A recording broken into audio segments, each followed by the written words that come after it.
శాఖాపరమైన చర్యలు ఉంటాయని ఇచ్చారు. అలాంటిది అంటే హైకోర్టు రిజిస్ట్రార్ చేతనే తనిచ్చిన ఉత్తర్వులే తన చేత మార్పిస్తే మ్యాజిస్ట్రేట్లు ఇంకెంత భయపడతారండి? అంటే ఏ స్థాయి ఒత్తిడి జరిగింది అక్కడ వ్యవస్థలో? మ్యాజిస్ట్రేట్లు ఇంకెంత భయపడతారు? ఇప్పుడు కోర్టు మందలించింది, ఏం చేయాలి మ్యాజిస్ట్రేటు? చేస్తే అతని మీద ఏదో ఒకటి తీసుకెళ్తారు. అదే సరిగ్గా వినలేదండి, పట్టించుకోలేదండి. ఇప్పుడు వీళ్ళు అంటున్నారు వైసీపీ వాళ్ళు, అడిగితే పట్టించుకోలేదండి అని చెప్పేసి. ముందు అసలు మ్యాజిస్ట్రేట్ ఫస్ట్ చూడాల్సింది సింపుల్ లాజిక్ అనమాట. ఇది 7 ఏళ్ల లోపు జైలు శిక్ష పడేదా, 7 ఏళ్ల పైన ఉందా?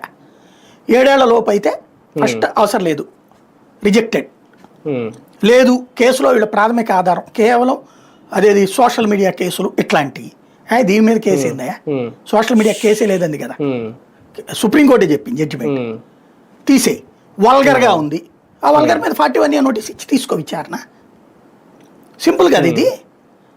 దీంట్లో ఆయన పేరేంది ఆ మధ్యన కేఎస్ఆర్ కృష్ణరాజు, లేకపోతే మొన్న మధ్యన అతని పేరేంటి అక్కడ ఎవరో పల్నాడులో ఒక అతన్ని బలవంతంగా అరెస్ట్ చేసుకెళ్ళినప్పుడు కూడా కోర్టు మందలించింది.